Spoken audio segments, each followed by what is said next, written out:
नरं चैव नरोत्तमं, थोड़ा ज्यादा है।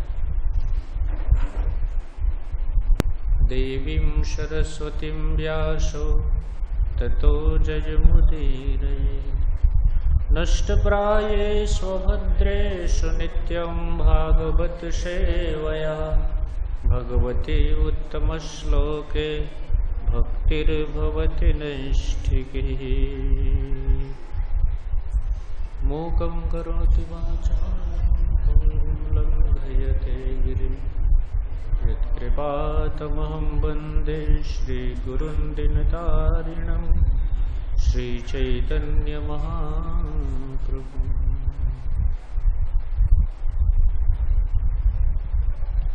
भगवत कथा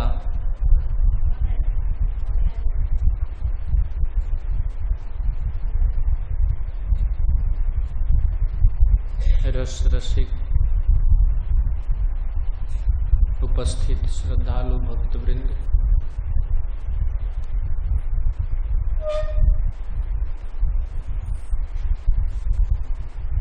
भगवान की बहुत बड़ी कृपा तो है कि हम सब उनके ही वांगमय स्वरूप श्रीमद् भागवत ग्रंथ श्रवण कर रहे हैं। क्योंकि यह जो श्रीमद् भागवत है, यह भागवत स्वयं भगवान ही है। भागवत भगवान, भगवान में जितने भी गुण हो सकते हैं, वह समस्त गुणों को, बल्कि कुछ विशिष्ट गुणों को धारण कर रहा यह श्रीमद् भागवत ग्रंथ है। प्रारंभ में श्रीमद् भागवत के प्रथम स्कंद के प्रथम अध्याय में ऋषियों के 6 प्रश्न हैं।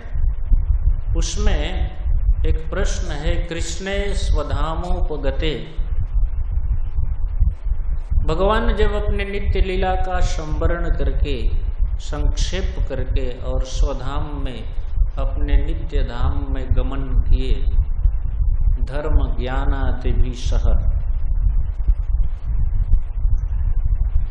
तो इस धरती पर धर्म कम शरणम गता, धर्म किसकी शरण में गए? क्योंकि भगवान तो सूर्य हैं। जैसे सूर्य के जाते ही समस्त जगत में अंधकार फैल जाता है, उसी तरह से भगवान के इस धरती से, धरा से विदा होते ही अधर्म का, कलियुग का प्राविष्ट हो गया। जिस दिन भगवान इस धरती को छोड़े, उसी दिन कलयुग यहाँ आया।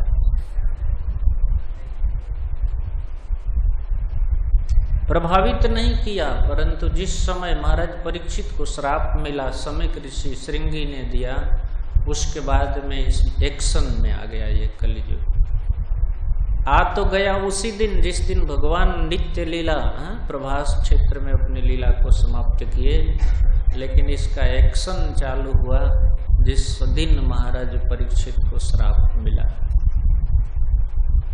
तो कृष्ण के स्वधाम जाने के बाद, अपने नित्य धाम में प्रवेश करने के बाद,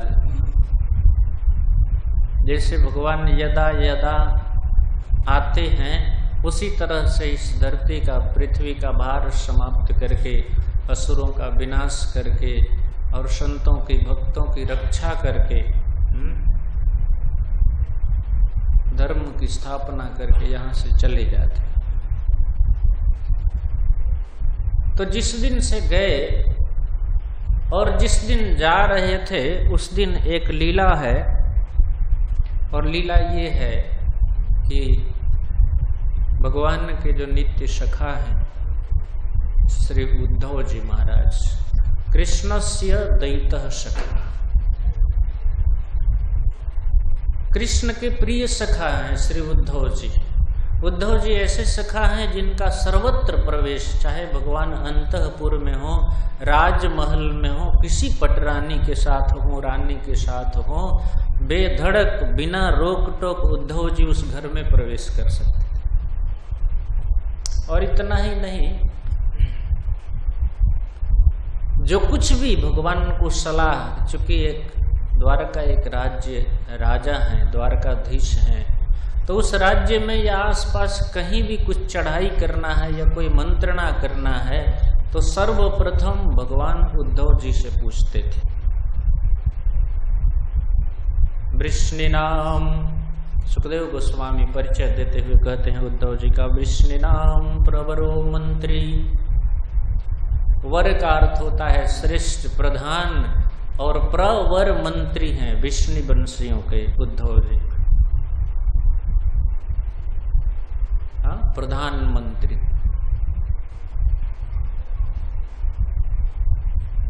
और उद्धव का अर्थ ही होता है उत्सव, जहां रहेंगे वहां पर उत्सव ही उत्सव रहेगा, तो उद्धव जी है। ऐसे श्री उद्धव जी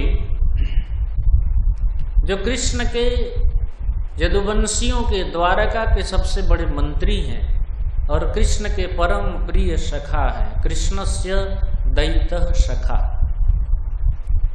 और बहुत पढ़े लिखे भी हैं।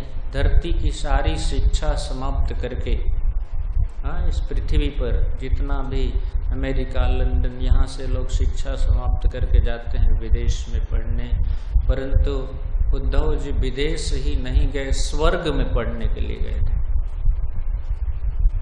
और स्वर्ग में भी शिष्य बृहस्पति साक्षात बृहस्पति जी ने अपने अंडर में, अपने अधीनस्थ उनको स्वयं शिक्षा दी।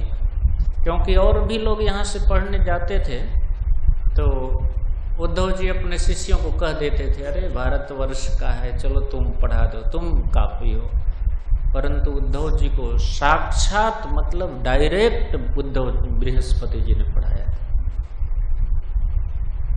उद्धव, ऐसे श्री उद्धव जी जो जिनका स्वरूप ठीक भगवान जैसा था, भगवान जैसा ही सांवला सलोना, और रूप तो था ही। जो वस्त्र आदि भी उद्धव जी पहनते थे, आज तक एक भी नया वस्त्र उन्होंने धारण नहीं किया। कन्हैया ने, कृष्ण ने, द्वारकाधीश ने जो वस्त्र उच्छिष्ट कर दिया, उसी उच्छिष्ट वस्त्र को पहनते थे, और कृष्ण ने जो उच्छिष्ट प्रसाद छोड़ दिया, उसी प्रसाद को ग्रहण करते थे। तुम ही निवेदित भोजन करही, प्रभु प्रसाद पटभूषण धरहि। और यदा कदा किसी दिन यदि प्रसाद नहीं मिला तो उद्धव जी भूखे रह जाते थे, परंतु डायरेक्ट थाली उनके पास नहीं आती थी। भगवान के इतने प्रिय सखा श्री उद्धव जी, भगवान जिस समय विदा होने लगे प्रभास क्षेत्र में, तो उद्धव जी ने कृष्ण से कहा, कृष्ण, हम तुम्हारे उच्छिष्ट भोगजी हैं, हम तुम्हारे बिना नहीं रह सकते। आप चले जाओगे तो ये प्राण धारण करना हमारे लिए बहुत कठिन है, मैं नहीं जी सकता हूं, जीवित नहीं रह सकता। तो करोड़ों करोड़ों प्राणों से भी अधिक प्रिय कृष्ण है।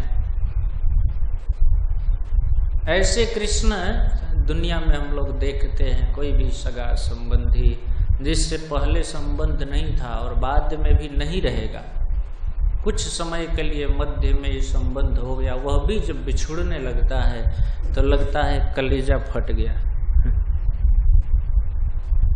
और स्वयं आनंद कंद और नित्य भगवान के साथ ही रहना है, जिसको ऐसे भक्त को छोड़कर भगवान यदि जाने की बात करे तो उसके हृदय में कितना कष्ट होगा। और जिस समय भगवान ने कहा, उद्धव अब मुझे जाने का समय हो गया, मैं जा रहा हूँ, तो उद्धव जी ने कहा, हम आपके बिना जी नहीं सकते हैं। भगवान ने कहा, तुमको यहीं रहना है और आगे चल करके विदुर जी मिलेंगे, हैं? उनसे वार्तालाप करनी है, उनको सिखाना है और मैत्रेय जी के पास जाना है। अंतिम समय में भगवान ने आज्ञा दी और इस तरह से जब वार्तालाप हो रही थी कि उद्धव जी ने कहा हम आपके बिना जीवित नहीं रह सकते, उसी समय उद्धव जी के देखते देखते ही भगवान जो उनके सामने श्रीमद् भागवत ग्रंथ प्रकट हुआ और उस ग्रंथ में एक स्वरूप से कृष्ण प्रवेश कर गए। और यह स्पष्ट कर दिया कि यह श्रीमद् भागवत जो है ये कोई ग्रंथ नहीं, ये किताब नहीं, ये पुस्तक नहीं है, ये भागवत स्वयं मैं भागवत ही हूं।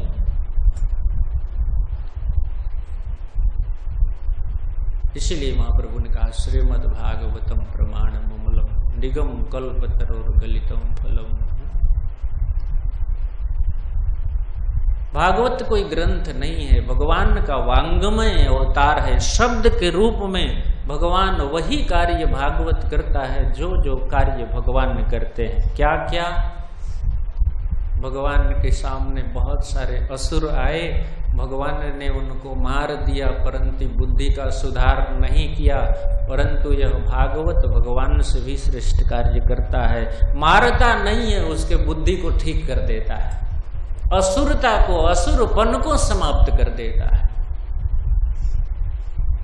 और हम भक्तों की, और हम क्या जितने भी उच्च कोटि के भक्त हुए, भक्ति श्रद्धा से लेकर के महाभाव तक जो कुछ भी स्थिति आ सकती है उसमें भगवत कथा का विशेष महत्व है। महाभाव स्वरूपा श्रीमती राधा रानी का उद्गार श्रीमद् भागवत में दुस्त्यजस तत्कथार्थ। उद्धव जी के सामने जब भ्रमर गीत करने लगे तो कृष्ण की निंदा शिकायत करने लगे, रे उस काले की बात क्या करते हो, बहुत बहुत निंदा की। राधा रानी ने कहा बस बस हो गया। भ्रमर क्या चाहते हो कि मैं कृष्ण से प्रेम करूं? इस जीवन में नहीं हो सकता है, और कृष्ण से बहुत प्रेम है, इसलिए प्रेम का ही यह एक विकार है। वो कहती हैं कृष्ण की बात मत करो, कृष्ण की बात छोड़ दो, काले वस्तुओं से नफरत हो गई है। ये जितना भी तमाल वृक्ष है उसमें चूना पोत दो, आसमान है इसमें उजला चंदोवा तान दो, हमको काले वस्तु मत दिखाओ सके। बाप रे बाप, उस कपटी की बात करते हो, उससे प्रेम करने की बात करते हो ही नहीं सकता है। तो मानो भ्रमर कहता है कि एक प्रिया जो जब आपको इतना कृष्ण से द्वेष है, दूर रहना चाहती हो, तो उनकी कथा क्यों करती हो, उनके विषय में वार्तालाप क्यों करती हो? तो श्रीमती राधा रानी कहती हैं, प्रिया जी कहती हैं, भ्रमर यही तो बात है कि कृष्ण को छोड़ा जा सकता है परंतु कृष्ण कथा को नहीं छोड़ा जा सकता है। दुस्त्यजस तत्कथार्थ, एक बार भी कथा रस किसी के कान में श्रोत्र मनोविरामात, कान और हृदय को शीतल कर दिया, उसके जीवन से कथा कभी भी छूट नहीं सकती। बंधुओं, मैं ये बता रहा था कि ये जो श्रीमद् भागवत है और उसकी कथा है, ये भागवत के साथ बैठे हैं, मतलब भगवान के साथ बैठे। आइए इस काक कर्कश आवाज में 1 घंटा आपको बैठना है, और आज मुझे इस अध्याय को भी पूरा करना है, बहुत प्रसंग है। तो कल सबको भेज दिया गया था, आरती करे न ब्रह्मा आदि थे वो कहने। आरती करने गए थे ना, शाम को आरती का समय हो गया था, तो ब्रह्मा जी भी अपने ब्रह्मलोक में आरती करने चले गए हैं। शिव शुक नारद जितने भी थे ऋषि महर्षि सबके सब प्रेम से गदगद होकर के और महाप्रभु की आरती में चले गए थे। और पृथ्वी भी यहाँ चली आई थी, सारे देवता अपने अपने लोक में चले गए। ठीक है, और हम सब लोग भी आरती दर्शन के लिए गए थे। कथा यहाँ तक हो चुकी। अब तक कहाँ की कथा हो रही है? बोले ये कथा ब्रह्मलोक में, वहां श्वेत द्वीप के किनारे हो रहा था। अब सुखदेव गोस्वामी उस श्वेत दीप की कथा को अब धरती पर जहाँ भगवान को उतरना है, आकाशवाणी हो चुकी है कि भगवान यदुवंश में अवतार लेंगे, वसुदेव जी के घर में अवतार लेंगे, नाम तक दे दिया। देवता बड़े उत्सुक थे, आखिर यदुवंश तो पूरे पृथ्वी पर फैला है, किसके घर में, कहाँ? बोले मथुरा में। मथुरा में किसके यहाँ? बोले वसुदेव गृह साक्षात। वसुदेव जी के घर में तो अवतार नहीं हुआ, कंस के जेल में अवतार हुआ। तब आचार्य लोग कहते हैं कि गृह का अर्थ घर नहीं होता है, गृह का अर्थ होता है पत्नी। न गृहम गृह मिथ्या हो, गृहिणी गृह उच्यते।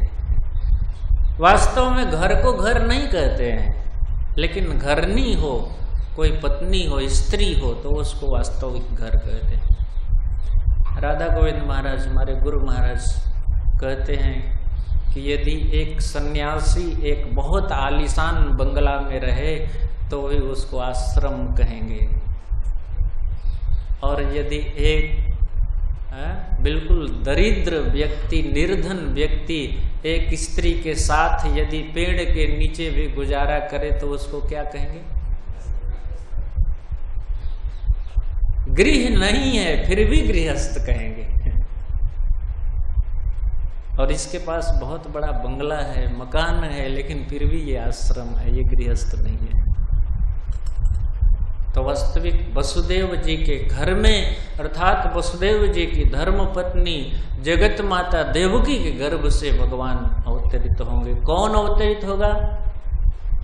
भगवान पुरुष परम पुरुष, सर्वश्रेष्ठ, जो समस्त पुरुषों के कारण है, कारणोदकशाही, क्षीरोदकशाही, गर्भोदकशाही, समस्त पुरुषों के जो कारण है, ऐसे भगवान परम पुरुष का अवतार।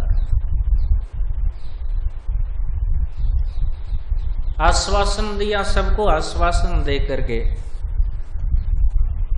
ये अपराध माला है।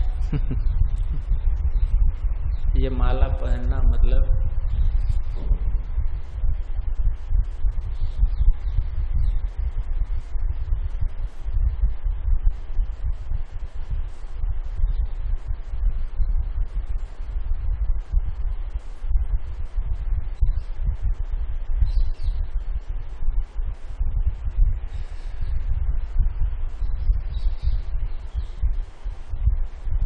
हरे कृष्णा कृष्णा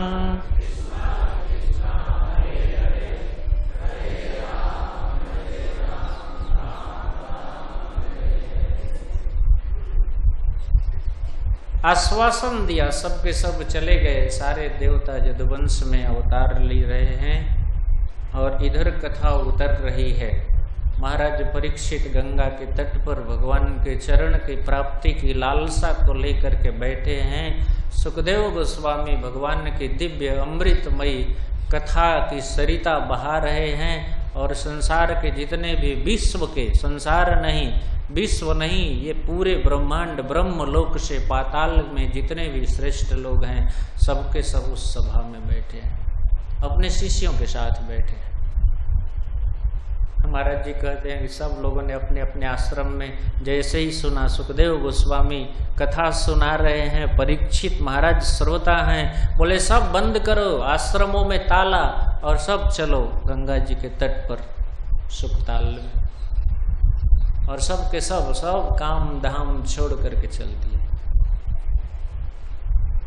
कथा उतर रही है ब्रजमंडल में, मथुरा मंडल में। बंधुओं शूरसेन जदुपति मथुरा मावसनपुरीम। मथुरा में शूरसेन नाम के एक जादव यदुवंशी, ये शूरसेन किसके पुत्र हैं? शूरसेन कार्तवीर्य अर्जुन, जिनको सहस्राबाहु कहते हैं, उनके पुत्र हैं।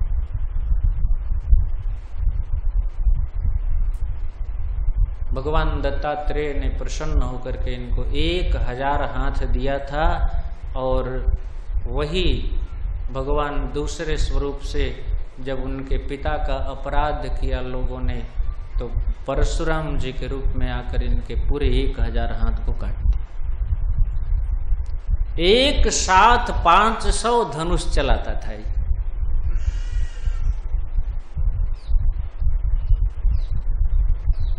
रावण इत्यादि को तो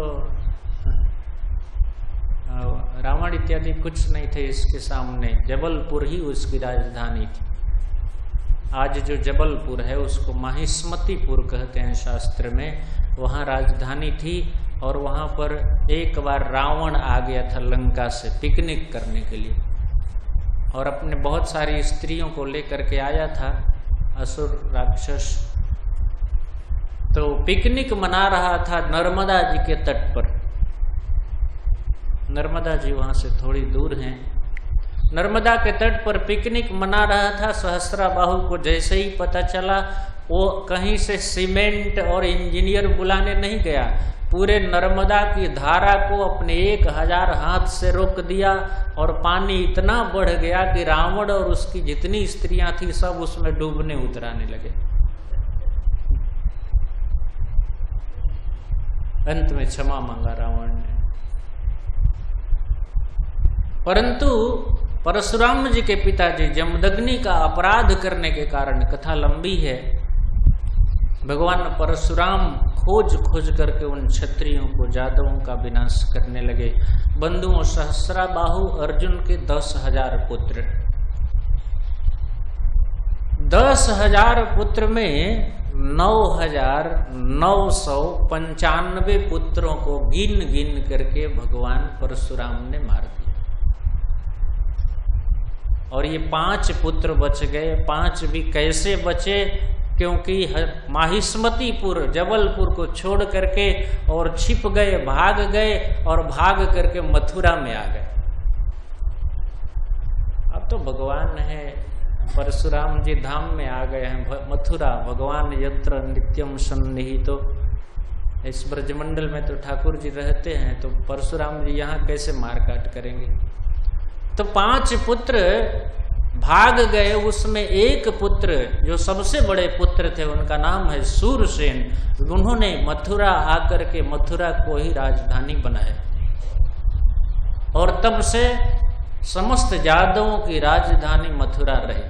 राजधानी ततः साभूत सर्व जादव भूभुजा।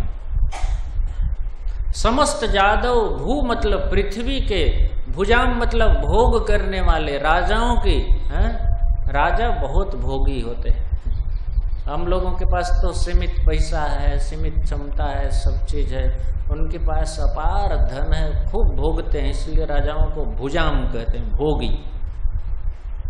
तो जादव, भू, भुजाम जितने भी थे, सूरसेन महाराज के बाद ही मथुरा में उनकी राजधानी, सूर्य वंश की राजधानी अयोध्या और चंद्र वंश की राजधानी मथुरा। कौन मथुरा? बोले मथुरा भगवान यत्र नित्यम सन्निहितो। उस मथुरा में, जिस माथुर मंडल में भगवान नित्य सन्निहित रहते हैं। सन्निहित का अर्थ होता है, यदि कोई व्यक्ति इस माथुर मंडल में, ब्रजमंडल में आ जाए, तो भगवान कहाँ है उसको प्रयास करने की जरूरत नहीं, भगवान स्वयं उस भक्त के पास आ जाते हैं। एक भक्त ने कहा है, बोले ब्रज में आकर ठाकुर को खोजो मत, ठाकुर सर्वत्र विराजमान है, केवल उनको देखने की जरूरत है। खोजने की जरूरत नहीं है, देखने की जरूरत है। सब जगह देखो देखो देखो। वह अनिर्वचनीय महिमामय श्री मथुरा में सूरसेन जी ने अपनी राजधानी बनाई। और उस मथुरा में तस्याम तो करहिचित छौरी, उसी सूरवंश में एक वसुदेव जी नाम के व्यक्ति हैं। वसुदेवो कृतोद्वह,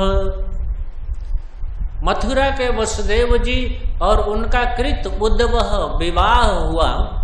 कहाँ? मथुरा में। ऐसी परंपरा है, कहावत है, मथुरा की बेटी और गोकुल के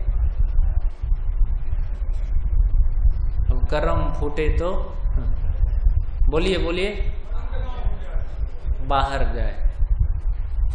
लेकिन क्या करें हम, मैं बॉम्बे में था 18-20 साल पहले, तो बहुत सारे ब्रज की हैं, वृंदावन की गोकुल की माताएं वहाँ मिलती थी और कहती थी हम भी ब्रजवासी हैं, दुर्भाग्य से यहाँ हम चली आई हैं। तो मुझे ये बात याद पड़ती थी, कर्म फूटे तो बाहर जाए।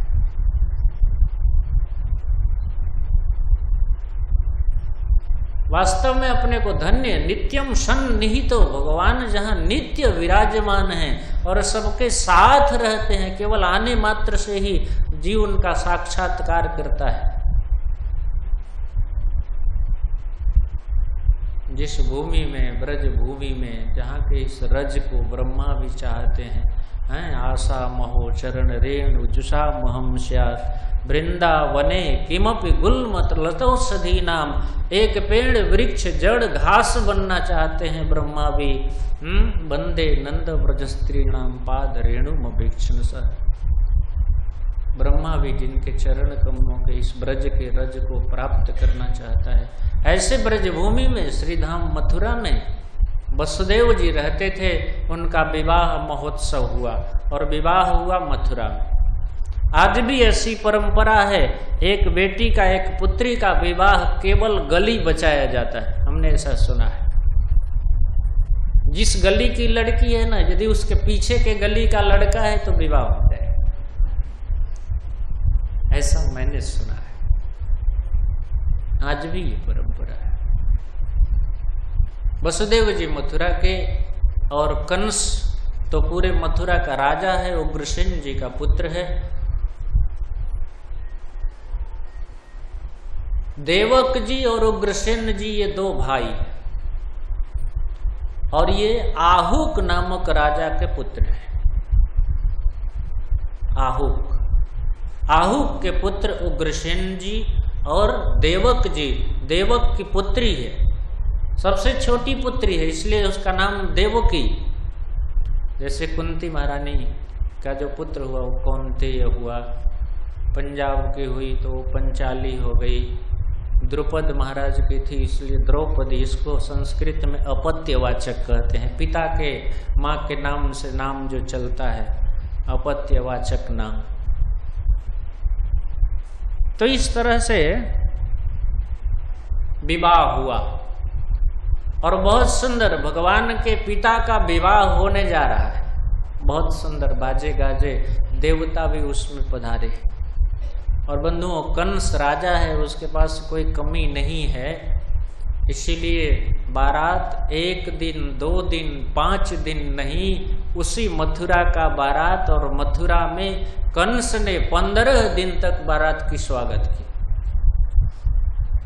कितना दिन? 15 दिन तक बारात रह गया। बहुत सेवा, स्वागत का जो वेलकम मीन्स जो अध्यक्ष था वो डायरेक्ट कंस अब स्वागत करता था एक एक व्यक्ति का। और बहुत आनंद के साथ स्वस्ति वाचन करते हुए ब्राह्मणों ने विवाह महोत्सव किया। विवाह महोत्सव संपन्न हुआ और विवाह महोत्सव होने के बाद में वसुदेव जी ने कहा कि अब आप विदा कीजिए, बहुत दिन ससुराल में हो गया। तो देवक्या सूर्यया सार्धम, सूर्यया का अर्थ होता है नव विवाहिता, देवकी के सार्धम मतलब साथ में लेकर के, और एक बहुत सुंदर रथ पर, बहुत सुंदर रथ पर देवकी और वसुदेव उस रथ पर बैठे हैं और विदाई, एक पुत्री के विदाई का कार्यक्रम हो रहा है। बंधुओं, विवाह तो बहुत सुंदर होता है, अच्छा लगता है, परंतु जब विदा एक पुत्री अपने पिता के घर से जब ससुराल जाती है, एक नया परिवार बनाने के लिए जाती है, उस समय उसके जितनी भी सखियाँ होती हैं, भाई होते हैं, माता होती है, पिता होते हैं, वो बहुत रोते हैं। विरह होता है बहुत, बेटी दूसरे घर में जा रही है। उस समय कितना भी कठोर दिल का व्यक्ति हो, तो उसके आंख से एक बार आंसू तो आ ही जाएगा। मानस में वर्णन है कि विदेह जो दैहिक धारणा से ऊपर थे, हैं कौन, जनक जी, वे भी जब सीता जी विदा होने लगी, उनके भी नेत्रों से अश्रु प्रवाहित हो गया। विदेह भी सदेह हो गए।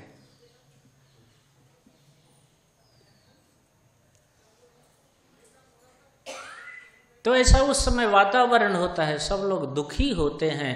परंतु एक बार मैंने सुना था कि सब लोग, बच्ची जब विदा होती है और रोते हैं, और उसी समय कोई जो दूल्हा है, बर है, ब्राइड ग्रूम जिसको कहते हैं, वो रोते हुए सब परिजनों को देख करके कह दे, आप चिंता मत करो, रो मत, इतना दिन रही है तो यहीं पर इसको रखो। भाई दुखी देख करके कह दे कि भाई चलो चिंता की बात नहीं है, इसको बस यही रहने दो, आप लोग इतने दुखी हैं, हम नहीं लेके जाएंगे। तो दुख क्या होगा, और बढ़ जाएगा ना। ले गया तो भी, ले जा रहे हैं तो भी दुख है, और नहीं ले गया, भीतर भीतर एक बहुत बड़ा मंगलमय दिन होता है जब एक पुत्री अपने पति के साथ होती है, नया गृहस्थ जीवन प्रारंभ करती है। माता पिता आंसू तो देते हैं, परंतु आंसू के साथ आशीर्वाद होता है।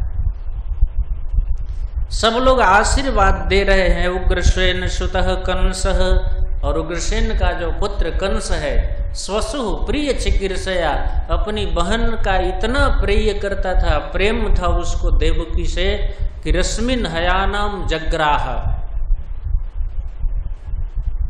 स्वयं घोड़ों का लगाम बाएं हाथ में और दाहिने हाथ में चाबुक लेकर के ड्राइविंग कर रहा है रथ का। बंधुओं, ये ड्राइविंग करना एक शूद्र का काम है, 4th क्लास का काम है। परंतु कंस यह दिखा रहा है कि मुझे अपनी बहन से इतना प्रेम है कि मैं अपनी बहन के लिए ड्राइविंग भी कर सकता हूँ। सैकड़ों हजारों नौकर थे, परंतु फिर भी स्वयं रथ संचालन कर रहा है। क्यों कर रहा है? स्वसु प्रिय चिकीर्षया रश्मि नयानम जग्राह, रौक में रथ सतई वृत, चांदी के और सोने के सतई सैकड़ों सैकड़ों रथ आगे जा रहे हैं, सैकड़ों रथ पीछे जा रहे हैं, और बीच में एक बहुत ही सुंदर रथ है जिसमें देवकी और वसुदेव बैठे हैं। और बंधुओं, वो रथ खाली नहीं है। जितने भी हजारों हजारों रथ हैं, सभी रथों में बिल्कुल सोना चांदी मणि हीरे जवाहरात से सब बिल्कुल पैक है। अब पता नहीं, फिर सुखदेव गोस्वामी को आता है कि भगवान के विवाह में कितना दहेज मिला, इसको गिन देते हैं। तो आइए हम भी गिन देते हैं। चतुःशतम पारिवरहम, 400 हाथी।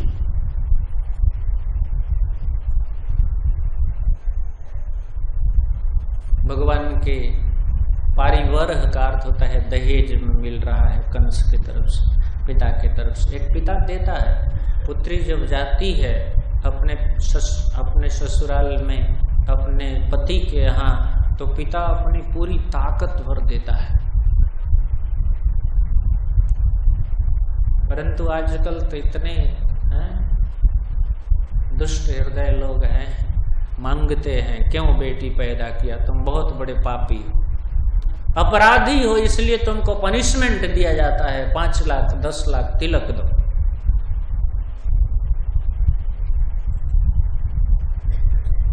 पहले पारिवरह दो, इसमें पारिवरह मांगा नहीं गया, खुशी से कंस और देवक जी दे रहे हैं। 400 हाथी दिया, और कैसा हाथी? स्वस्थ हाथी, और उन हाथियों के गले में गजानाम हेम मालिनाम, उन सभी हाथियों के 400 हाथियों के गले में सोने की माला थी।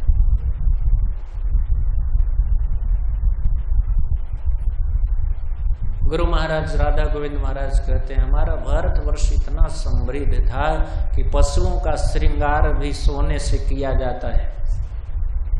और आजकल यदि बिल्कुल पतला 10 ग्राम 15 ग्राम का भी एक वो पहन लें तो उनको मंदिर आने में सूचना देनी पड़ती है, भाई अपने जेवर से, अपने पर्स से, अपने गहने से सावधान रहिए।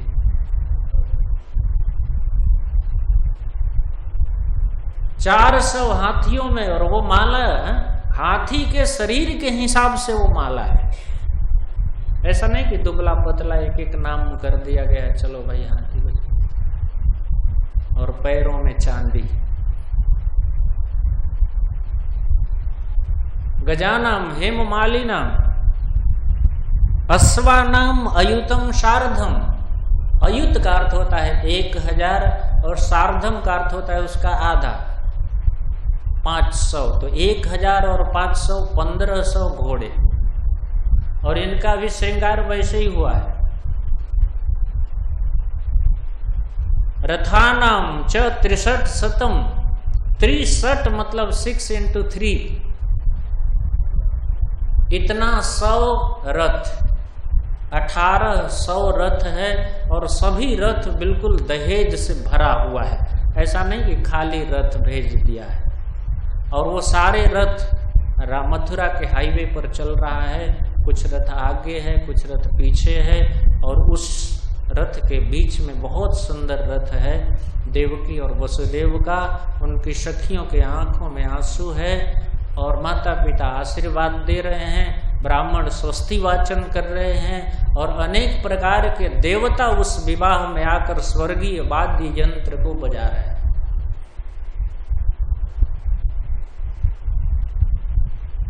दो 200 दासियों को दिया।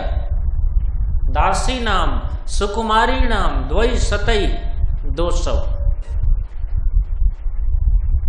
तो आप कहेंगे कि दास परंपरा थी उस समय, लोगों को सर्वेंट और मालिक बनाया जाता था। बंधुओं को दासियां अकेले नहीं जा रही हैं, अपने पति के साथ में जा रही हैं। और उस समय के जो दास और दासी थे आज के राजा से बहुत धनी थे। दास कहने से आप ये मत सोचिए कि बेचारे लाचार होंगे, नौकरी कर रहे होंगे, क्या करें, खाने पीने को नहीं है। द्वै सतई 200 दासियां और उनके 200 पति, और सब लोग समलंकृत होकर के सम्यक रूप से सजा करके देवक जी दे रहे हैं। ये दास वसुदेव जी की सेवा करेंगे, और 200 दासियां भगवती अर्थात भगवान की माता देवकी की सेवा करेंगे। दुहित्रे देवक प्रादात याने दुहित्र वत्सल। क्यों दिया ऐसा? इतना चीज देने की क्या जरूरत थी?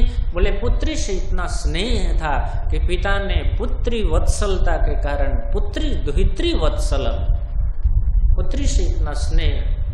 वास्तव में जिनको पुत्री है शास्त्र के हिसाब से बहुत भाग्यशाली व्यक्ति, पुत्री होना चाहिए।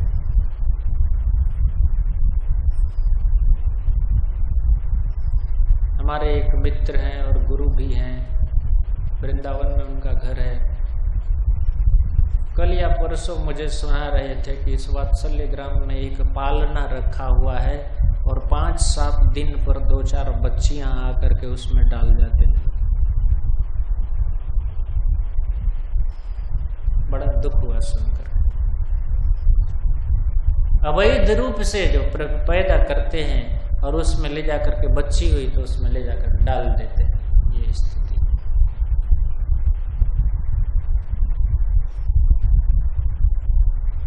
भाई सब लोग अपने अपने भाग्य के साथ आते हैं। भगवान जिसको मुंह बनाते हैं, जिसका जन्म देते हैं, उसका भाग्य भी उसके साथ में आता है, उसका भोजन भी साथ में आता है। जब कम संख्या थी, आज से 20 साल पहले जनसंख्या बहुत कम थी, तो भी लोग खाते थे, और इतनी संख्या बढ़ी तो भी खा रहे हैं, और इससे और दुगना हो जाए तो भी खाएंगे, क्योंकि ये भगवान की सृष्टि है। राधा गोविंद महाराज कहते हैं भगवान को अलग से हवा बनाने की जरूरत नहीं, पानी बनाने की जरूरत नहीं, धरती बनाने की जरूरत नहीं, एक बार बना दिया वो पूर्ण सृष्टि है। ऐसा नहीं कि थोड़ा कम हुआ तो और बनाया, थोड़ा कम हुआ तो और ज्यादा बनाया, ऐसी जरूरत नहीं। एक बार सृष्टि कर दी वो पूर्ण, जैसे भगवान पूर्ण है वैसे ही उनकी सृष्टि पूर्ण है। बच्चा जब जन्म लेता है या बच्ची जन्म लेती है, उसी समय कितनी सुंदर व्यवस्था है भगवान की। तुरंत दूध का फैक्ट्री मां के स्तन से प्रवाहित होता है।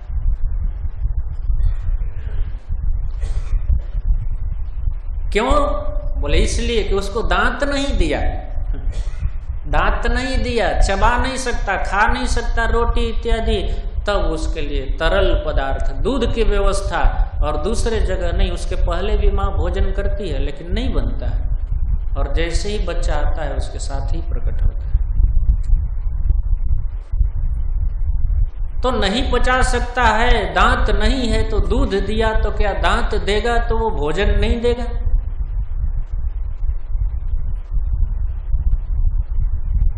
एक कवि ने बहुत सुंदर लिखा, जब दांत न थे तब दूध दियो, जब दांत दिए तब अन्न भी दई है। और सबको देते हैं। पानी में कौन चूल्हा जलाने जाता है? लाखों जलचर जीव खा रहे, आकाश में पक्षियां खा रही। हम तो इतने संकीर्ण हृदय के हैं कि हमारे घर में यदि 3 व्यक्ति हैं तो 3.5 लोगों का भी भोजन नहीं बनाते, परंतु भगवान की व्यवस्था सब खा रहे हैं। जल में, थल में, इस धरती के नीचे करोड़ों करोड़ों चींटियां, करोड़ों करोड़ों मेढक हैं, सब भोजन कर रहे हैं, सबको खाने पीने को मिल रहा है। जल में, थल में, पशु पक्षी की सबकी सुधि ले तो वो तेरी भी लई। आप कह सकते हो हमारा कोई परिचय नहीं है उनसे, कैसे देंगे हमको? बोले जान को देत, अजान को देत, जहान को देत वो तो को भी दई हैं। काहे को सोच करे मन मूर्ख, सोच करे कछु हाथ नहीं। क्यों शोक करता है? लोग मार देते हैं बच्चों को, बच्चियों। बहुत बड़ा पाप है। बहुत सुंदर दुहित्री वत्सल शब्द पर याद आ रहा है कि प्रेम से दे रहे हैं, एक पिता देता है। आज की व्यवस्था में बहुत बड़ा झगड़ा है कि बाप से भी ले लो है और ससुराल का भी ले लो और पिता के पक्ष में भी तुम्हारा हिस्सा है। ये वैदिक व्यवस्था नहीं है, ये झगड़ा लगाने की व्यवस्था है। तो दुहित्री वत्सल है इसलिए उन्होंने दिया। और आप ध्यान कीजिए, मथुरा के हाईवे पर, राजपथ पर, बहुत सुंदर रथ पर भगवान के माता पिता बैठे हैं। शंख तुर्य मृदंगाश्च नेदुर दुंदुभयः समम, मंगलमय बाजे बज रहे हैं। वर वधू के सुमंगल के लिए बहुत सुंदर सुंदर बाजे बज रहे हैं।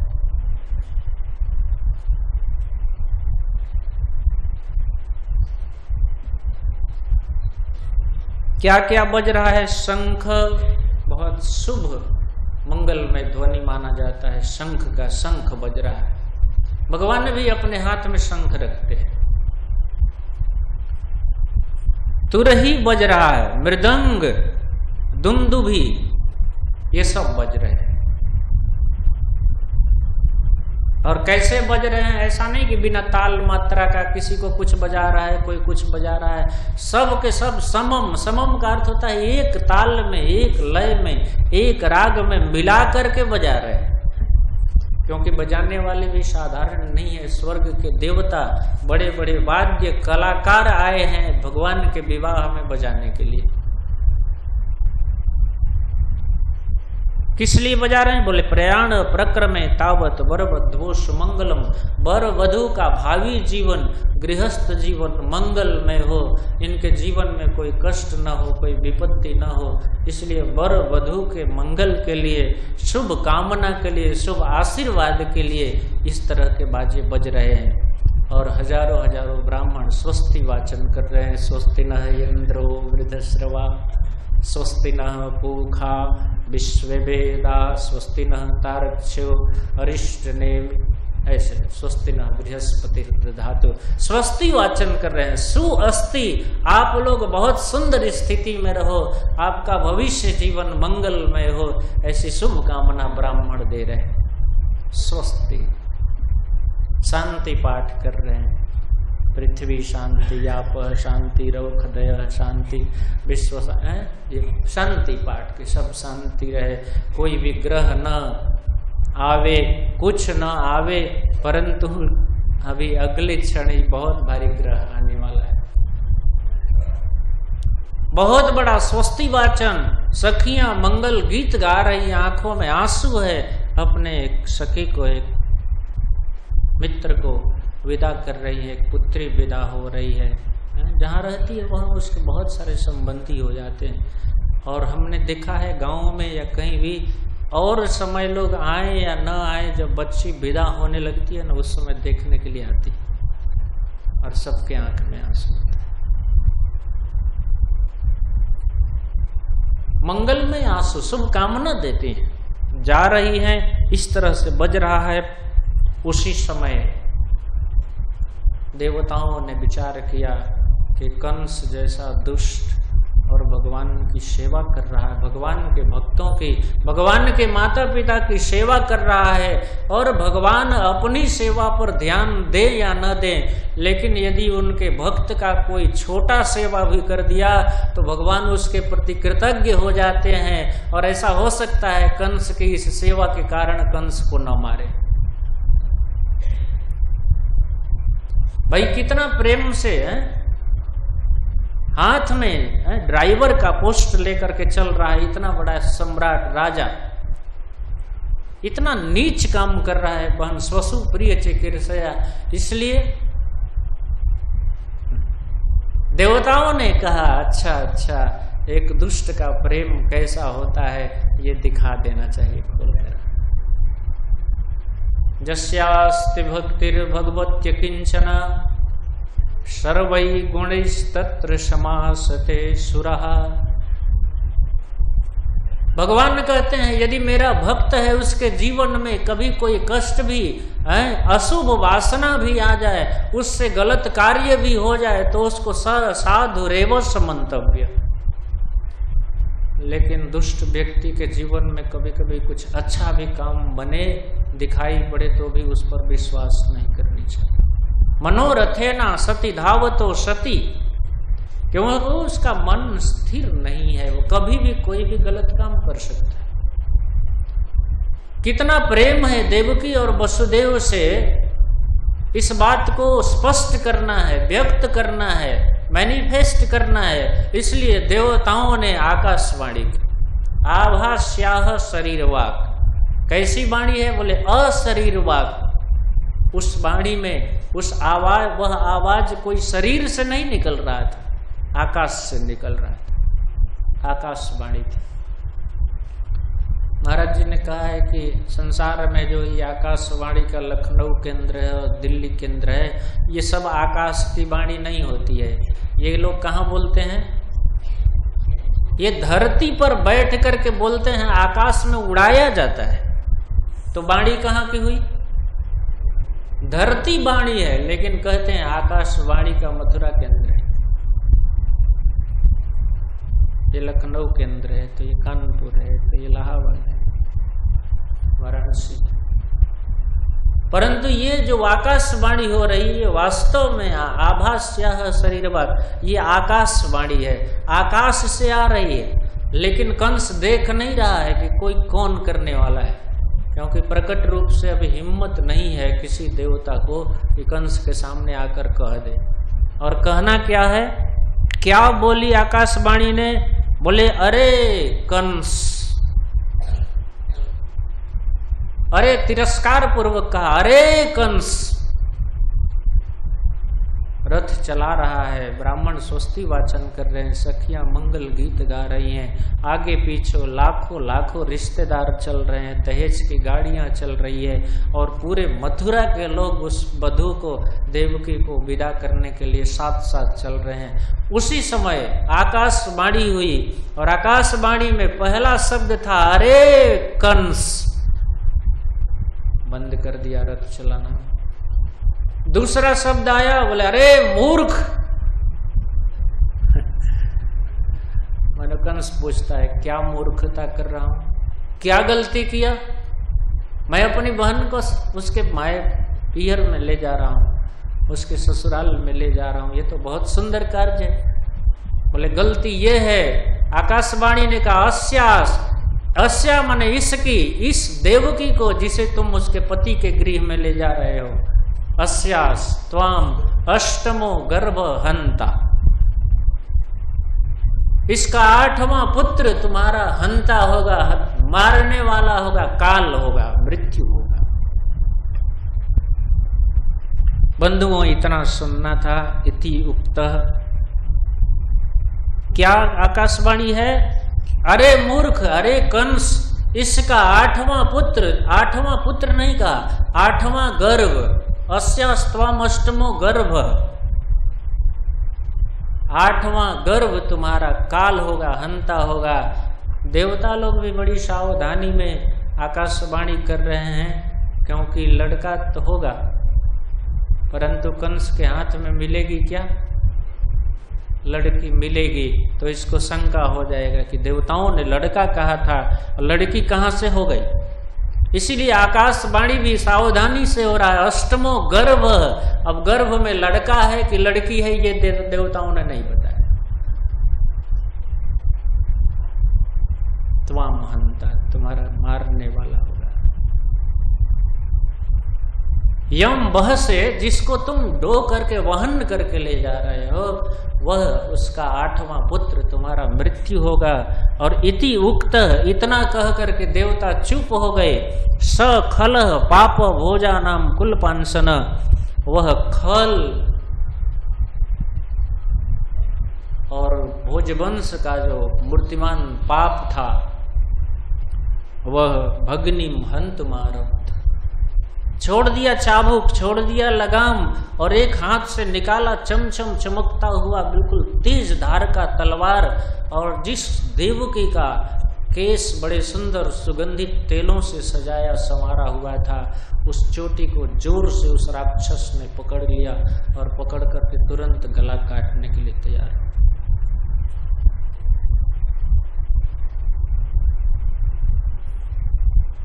खंग पाड़ी कचेक रही, एक हाथ में खड्ग तलवार चमकता हुआ और दूसरी हाथ में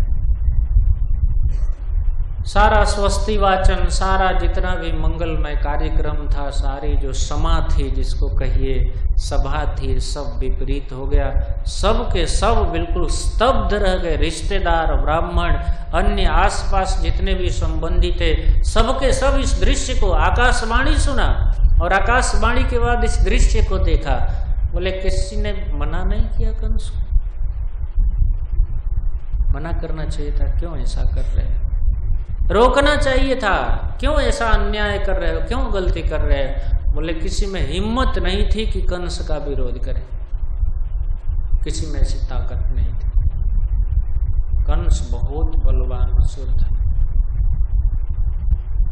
उसके बल का परिचय देते हैं कि जो पूरे विश्व ब्रह्मांड के क्षत्रिय का सम्राट था, जरासंध उसका ससुर, और उसने उसकी 2 पुत्रियां थी, अस्ति और प्राप्ति, दोनों के विवाह का शर्त रखा था कि मेरे पास एक हाथी है, कुबलया पीड़, और जो इस हाथी को अपने वश में कर लेगा उसी के साथ मेरी पुत्री का विवाह। और विश्व के बड़े बड़े क्षत्रिय, उद्धात क्षत्रिय उस कुबलया पीड़ को वश में करने गए, सबको हाथी कुबलया पीड़ ने मार दिया।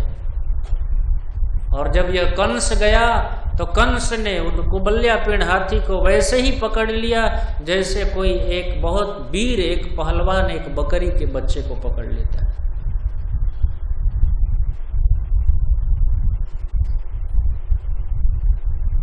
आप अब कल्पना कीजिए कितना बलवान, कौन हिम्मत करे कि उसको मना किया जाए, रोक दिया जाए? किसी की हिम्मत नहीं थी।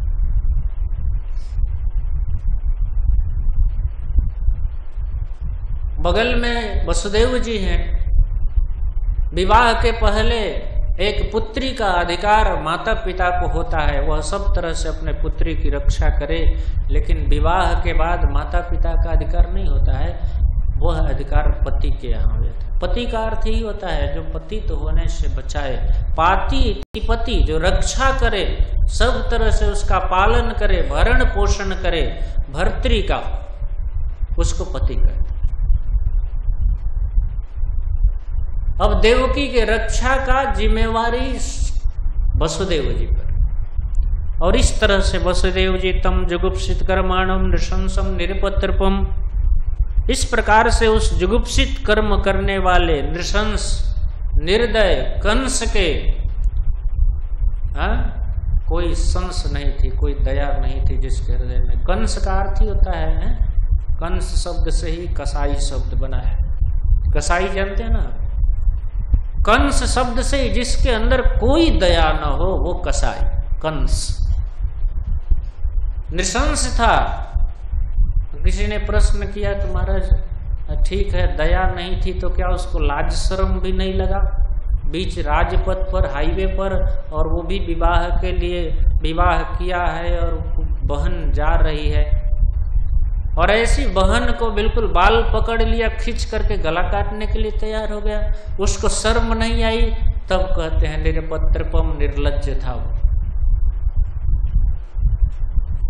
लाज रहे शर्म रहे तब तो वो शर्म करे, निरपत्रपम बिल्कुल निर्लज्ज था। लेकिन ऐसे निर्लज्ज नृशंस दारुण हृदय कठोर हृदय कंस को भी एक हाथ में चोटी पकड़ा है, दूसरे हाथ में तलवार, केवल अब गिनना है 1 2, बिल्कुल ऐसे इस पोजीशन में मारने वाला है। उसी समय वसुदेव जी उवाच परिशांत वजन, कंस को शांत करते हुए वसुदेव जी भगवान के आखिर पिता हैं, भगवान समझाते हैं तो अर्जुन जैसा व्यक्ति भी समझ लेता है, लेकिन यहाँ पर भगवान के बाप समझाने का प्रयास कर रहे हैं कंस को। भगवान का बाप समझा रहा है, परिशांतवयन, सांत्वना दिया, और सांत्वना में अब उस असुर का विरोध तो नहीं किया जा सकता था। तब कहते हैं श्लाघनीय गुण शूरई, कंस जी हाथ जोड़ लिया वसुदेव जी ने और कहा कि बताइए आपकी प्रशंसा, श्लाघा का अर्थ होता है प्रशंसा, तो बड़े बड़े वीर करते हैं, और ऐसे वीरों की सभा में यह समाचार मिलेगी कि आपने एक स्त्री पर, वह भी बहन पर, और वह भी विवाह के अवसर पर आपने अपनी बहन का गला काट दिया, तो वीरों की समाज में आपकी बहुत बड़ी बदनामी होगी, इसलिए आपके लिए ये काम शोभा नहीं देता। आपकी प्रशंसा बड़े बड़े वीर करते हैं, और आप एक वीर हैं, और आप यदि वीर हैं तो आप मेरी बात को समझने का भी प्रयास कीजिए, समझने में भी वीरता दिखाई। और भगवान ये कह रहे हैं कि जो वीर मतलब जो शरीर से बलवान हैं, ये पहलवान लोग भले तुम्हारी प्रशंसा करें, लेकिन बुद्धिमान लोग तुम्हारी प्रशंसा, वीरों के द्वारा तुम प्रशंसनीय हो, लेकिन विद्वानों की सभा में तुम्हारी कोई गिनती नहीं।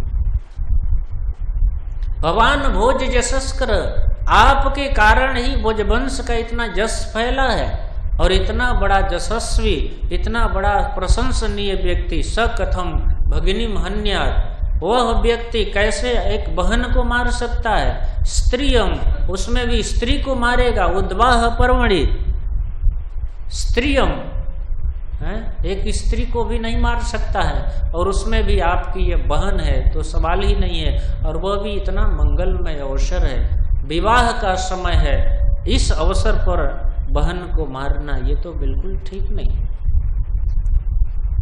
क्यों मार रहे हैं, क्या कारण है,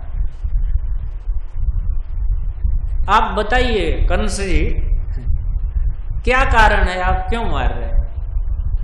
कंस ने कहा अभी भी कारण बताना बाकी है, सुना नहीं आकाशवाणी ने क्या कहा?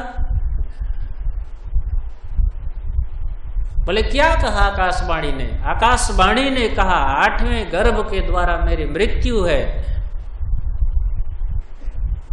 वसुदेव जी ने कहा कि कंस जी, यदि आप देवकी को मार देते हैं तो क्या आप मरेंगे नहीं?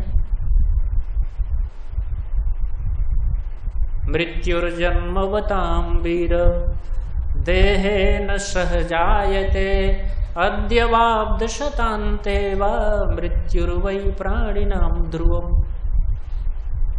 हे वीर, यह मृत्यु उसी समय जन्म लेती है जिस दिन जन्म होता है।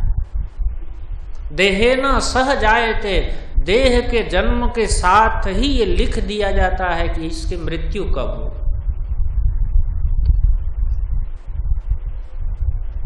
महाराज जी कहते हैं कि जिस दिन आपके मन में यात्रा करने की इच्छा होती है उसी दिन आपको प्रिंट आउट करके मिल जाता है आपका बोगी क्या होगा, आप कहाँ तक पहुँचेंगे, कहाँ ट्रेन पकड़ना है, बोर्डिंग कहाँ करना है और कहाँ तक जाना है।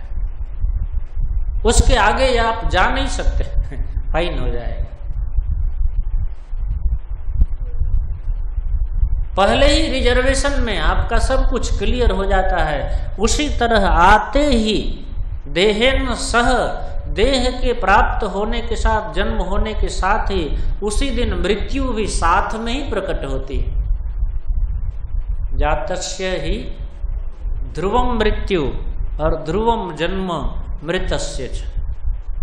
जन्म लिया है उसकी मृत्यु होगी। आज प्रातः काल सत्र में महाराज श्री वर्णन कर रहे थे, जन्म है तो मृत्यु होगी ही, इसको कोई टाल नहीं सकता। जीवन में भले आपको फ्लाइट न मिले, अमेरिका जाने को न मिले, दुनिया की कोई वस्तु न मिले, परंतु ये चीज अवश्य मिलेगी, एज श्योर एज डेथ। लोग कहते हैं ये बात उतना ही अकाट्य है, उतना ही सत्य है जितने मृत्यु। और मृत्यु के पहले बुढ़ापा मिलती है, जरा मिलता है, उसके पहले रोग मिलता है, जरा, व्याधि, अनेक प्रकार के दुख, जन्म में भी कष्ट। महाराज श्री ने वर्णन किया, कितना सुंदर वर्णन किया, कैसे कैसे जीव माता के गर्भ में एक झिल्ली में आता है, पैक रहता है, चारों तरफ से सांस लेने की भी सुविधा नहीं होती है। और यहाँ तक कि माँ के गर्भ में जब जो कीड़े होते हैं काटते हैं ना, तो ऊफ भी नहीं कर सकता, बोलने की भी छूट नहीं है, आह भी नहीं कर सकता है। और यही कारण है कि जब जन्म लेता है तो बेचारा गर्भ के अंदर रोने की भी इजाजत नहीं होती, तो बाहर निकल करके रोना ही चालू करता है, क्योंकि भीतर रो भी नहीं सकता, इतना कष्ट। और जन्म जब बच्चे का होता है, भगवान कहते हैं कि देखना चाहिए कितनी खतरनाक पोजीशन होती है उस समय। चारों तरफ बिल्कुल झिल्ली में लपेटा हुआ है, कचड़ा गंदगी से युक्त, क्या स्थिति होती है, बिल्कुल भरे हुए। हम सब ऐसे ही आए हैं, 9 महीना रह के आए हैं, लेकिन आश्चर्य है कि 9 सेकेंड की बात भी हमको याद, 1 दिन 2 दिन 1 महीना नहीं, 9 महीना उसमें गुजार करके आए हैं, लेकिन 9 सेकंड की बात भी हमको याद नहीं। और थोड़ा सा बड़ा होते हैं तो फिर प्रहलाद महाराज ने बहुत सुंदर वर्णन किया है, दूरा पूरेण कामेन मोहेन च बलियसा। हम ऐसे कामना की पूर्ति में लग जाते हैं जो पूरा होता नहीं, दूरा पूरेण। और धीरे धीरे रोग पकड़ता है, और रोग के बाद बुढ़ापा होती है। बुढ़ापा अपने आप में कितना खतरनाक चीज है, क्या बताया जाए। बचपन में, जवानी में शीशा के सामने से हटते नहीं हैं, लेकिन जब बुढ़ापा आ जाती है तो चेहरा को देख के भाग जाते हैं। वही चेहरा दूसरा नहीं होता है। जब बुढ़ापा आ जाती है, पूरे दांत चले गए, हाथ चले गए, आंख चले गए, सब। महाराज जी एक बार कहते हैं, ये प्रकृति स्वागत करती है, बुलाती है, इस तरह भेजती है, सबसे पहले दांत तोड़ देती है, बाल को उड़ा देती है, आंख फोड़ देती है, कान को बहरा कर देती है, आंत की शक्ति समाप्त करती है और कहती है महाशय आप मालिक बनने आए थे ना, अब आप यहां से विदा होइए, सी ऑफ कर रही हूं, जाइए। सहस बाहु दस बदन आदि नृप बले बचे न काल बलीते, हम करी धन धाम सवारे, अंत चले उठ रीते, मन पछतई है अवसर।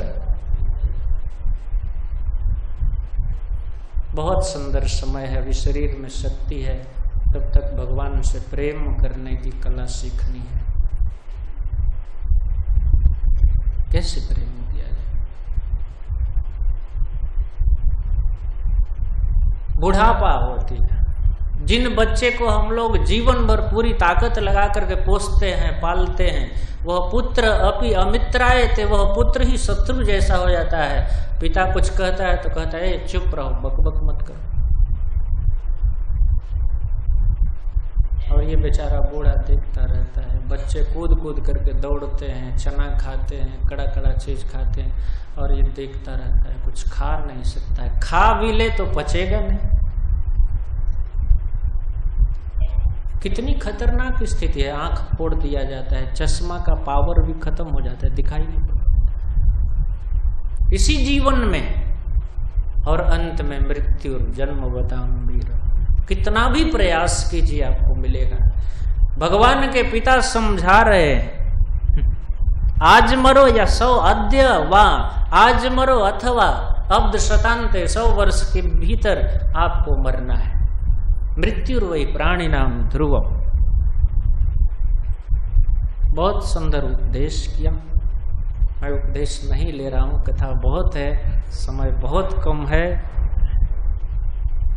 आज मुझे पूरा कर देना है इस अध्याय को, तो इतना ही समझिए। बहुत सुंदर उपदेश किया। कंस ने कहा कि ठीक है मृत्यु अवश्य भावी है, परंतु ये राजा का शरीर तो नहीं मिलेगा ना। जन्म मिलेगा तो हमको पता नहीं किस शरीर में जाना पड़ेगा। तब वसुदेव जी कहते हैं कि साले जी, साला ही लगेगा ना, साला।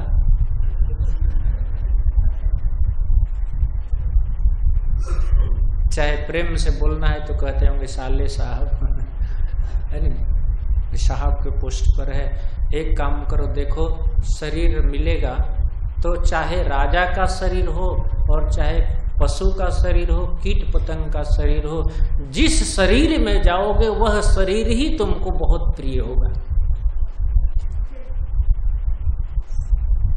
और आपने कथा सुनी ना, एक बार इंद्र को सुअर बना दिया गया था। हाँ? और बाद में नारद जी आए, उन्होंने कहा कि भैया चलो, तो इंद्र ने पूछा वहां हमारे रहने की व्यवस्था है? तो नारद जी ने कहा नहीं, स्वर्ग में तो वो सब गंदगी कीचड़ नहीं होते। बोले हमारे भोजन की व्यवस्था? बोले नहीं, वहां पर देवताओं के शरीर से ये गंदगी निकलती नहीं है। बोले जहां रहने की व्यवस्था ठीक नहीं, खाने की व्यवस्था नहीं, तो क्या जाएंगे? भैया हम तो यही अच्छे, हम यही अच्छे।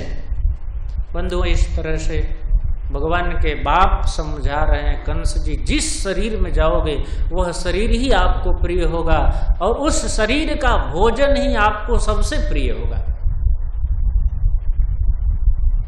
शरीर में जाना है, शरीर पुनर्जन्म का सिद्धांत स्थापित कर रहे हैं। और बोले अगला, जब पहला शरीर छोड़ने के पहले ही अगला शरीर तैयार रहता है।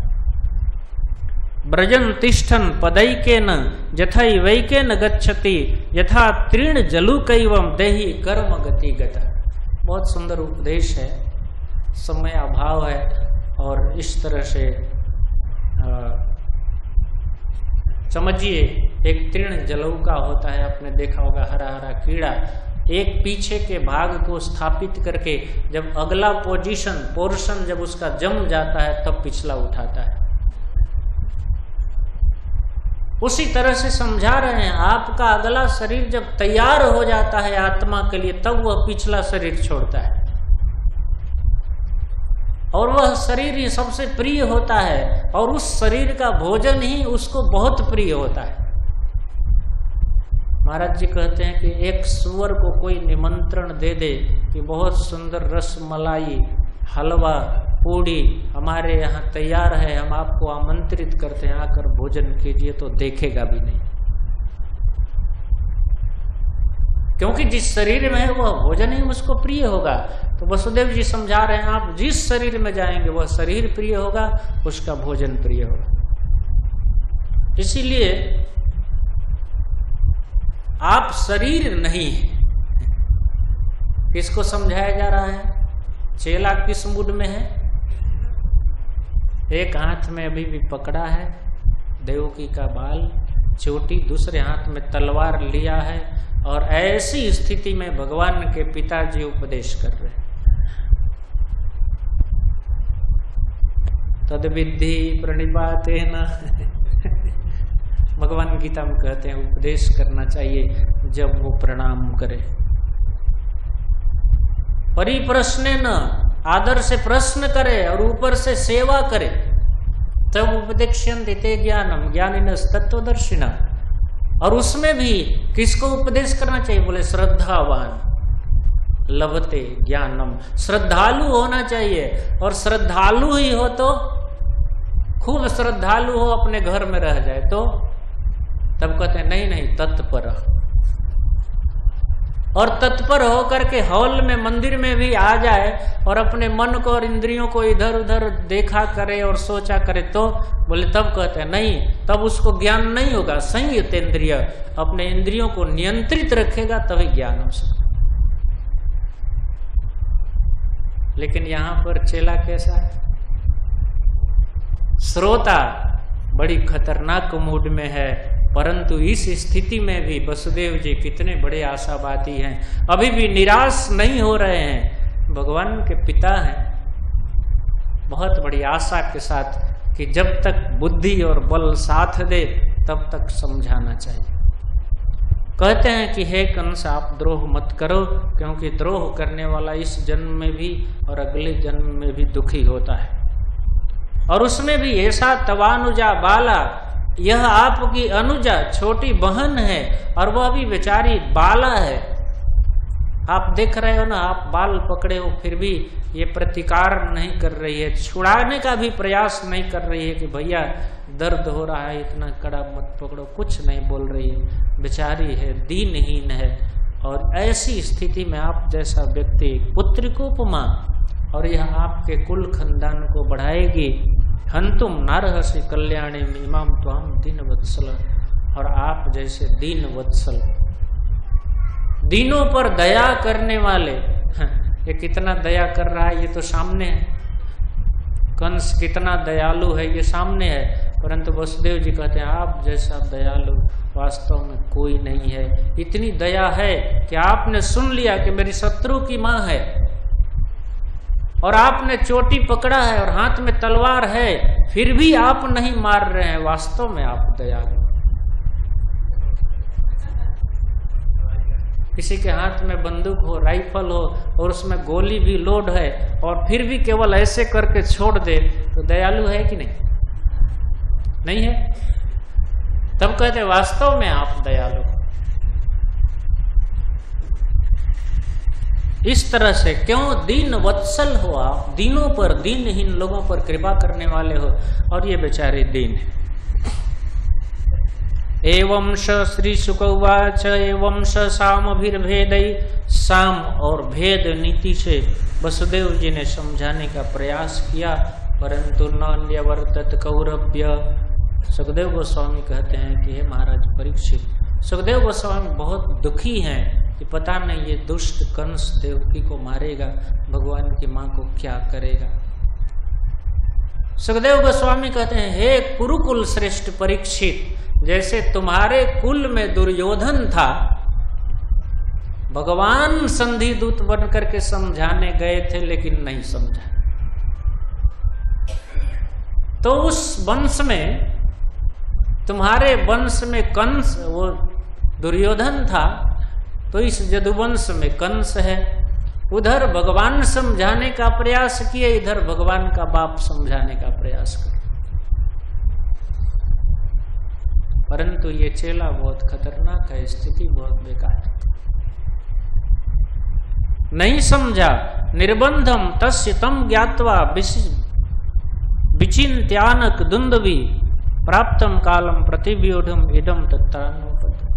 वसुदेव जी ने देखा कि इसका जो निर्बंध है, हट है, ये अपने हट से डिग नहीं रहा है। इतना समझाया कि शरीर नहीं हो तुम आत्मा हो, और आत्मा का जन्म नहीं होता, न जायते म्रियते वा कदाचिन इत्यादि पूरे गीता का उपदेश कर दिया। लेकिन फिर भी अपने निर्बंध से डिगा नहीं। तो उसके हट को देख करके निर्बंधस तस्य तम ज्ञात्वा, उन्होंने देखा कि अभी भी लूज नहीं कर रहा है, तब विचार करने लगे वसुदेव जी की जावद बुद्धिर्मता पोह्यो मृत्युर्बुद्धिमता पोह्यो जावद बुद्धिर्बलोदयम। जहाँ तक बुद्धि और बल साथ दे व्यक्ति को मृत्यु टालने का प्रयास करना चाहिए, उस पर भी यदि नहीं टले तो ना अपराधो स्थिते ही न, उस देहधारी का कोई अपराध नहीं होता है। तो क्यों न मैं अपने पुत्रों को दे करके और देवकी को बचा लूं। टाइम नहीं है विचार करने का, लेकिन 1 मिनट के अंदर ही, अब मिनट भी नहीं, कुछ सेकंड के अंदर ही विचार कर रहे हैं वसुदेव जी कि क्यों न पुत्र को दे दिया जाए, देवकी को बचाया जाए। प्रदाय पुत्रवे मृत्यवे पुत्रान मोचये कृपणामिमाम। पुत्र को दे करके इस कृपणा को, दीनहीन देवकी को बचाया जाए, क्योंकि सुता में यदि जायरन। वसुदेव जी विचार करते हैं कि यदि मुझे पुत्र हुआ, क्योंकि कभी कभी ऐसा देखा जाता है कि घर गृहस्थी, पति और पत्नी मिले और पुत्र होता ही नहीं, तो ऐसा भी हो सकता है कि हमें पुत्र ही न हो। इसीलिए किसी तरह से देवकी को बचाना चाहिए। और यदि मान लीजिए कि हमको पुत्र हो और पुत्र होने के पहले ही बिना मारे ये दुष्ट मर जाए, ये भी हो सकता है।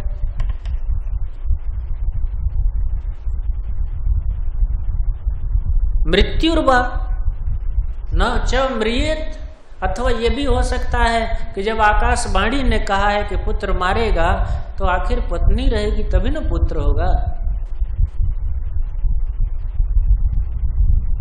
तो हो सकता है सुदा में यदि शब्द लगाकर कहते हैं, यदि पुत्र हुआ तब न हो सकता है न हो, और यदि पुत्र होने तक हो सकता है, काल की गति दुरत्य है, हो सकता है यह दुष्ट अपने आप मर जाए।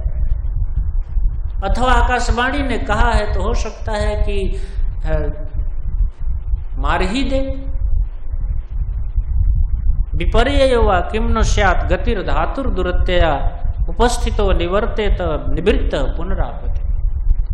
वसुदेव जी विचार करते हैं, देखा जाता है कि कभी कभी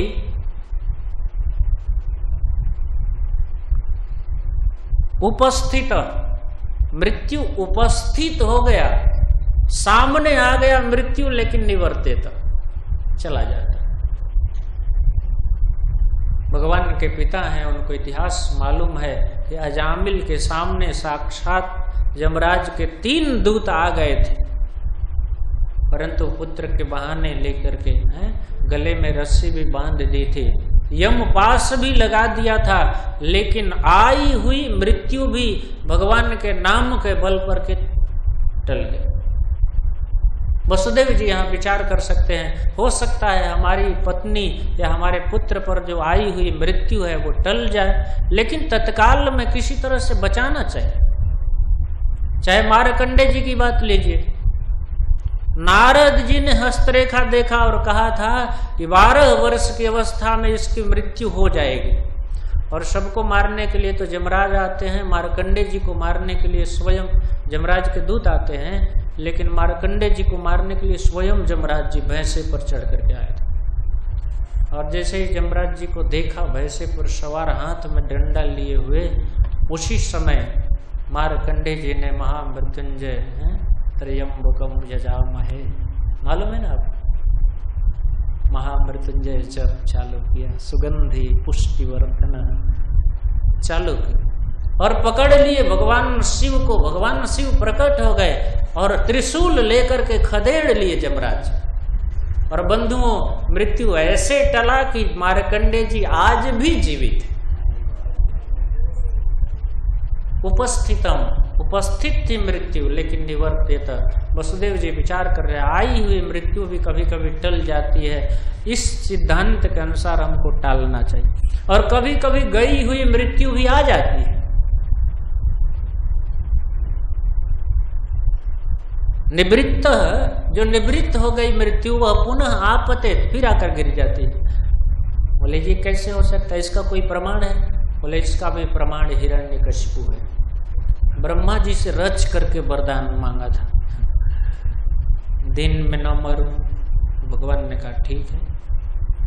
ब्रह्मा जी ने कहा रात में न मरूं। उन्होंने कहा कि एवं मस्तु। आकाश में न मरूं। सुना था कि कभी कभी फ्लाइट भी क्रॉस हो जाता है, एयर क्रॉस होता है। बोले आकाश में न मरूं। बोले ठीक है। धरती पर न मरूं। ठीक है। घर में न मरूं, बाहर न मरूं, सूखे से न मरूं, गीले से न मरूं, अस्त्र से न मरूं, शस्त्र से न मरूं।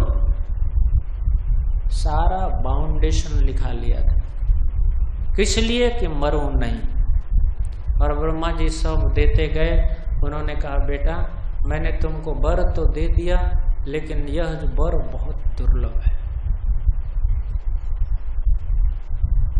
हिरण्यकशिपु ने सोचा कि वर दे दिया ब्रह्मा जी ने, जब दुर्लभ वर हमको दे दिया। लेकिन ब्रह्मा जी बहुत बुद्धिमान है। उन्होंने कहा वर तो दे दिया, लेकिन दुर्लभ मतलब तुम्हें मिलेगा नहीं।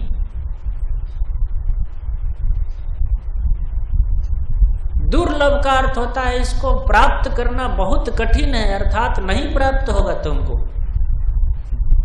भागवत में लिखा है दुर्लभ वर दे रहा हूं। और ब्रह्मा जी ने विचार किया, बेटा अपनी बुद्धि लगा ले, बचने वाले से मारने वाला बहुत बुद्धिमान होता है। महाराज जी एक बार कथा में कहे हैं कि एक व्यक्ति ने कहा यमराज जी जब हमारे सामने आएंगे ना, तो मैं सारे शरीर में गंदा मल लपेट लूंगा, बस देख करके भाग जाएंगे।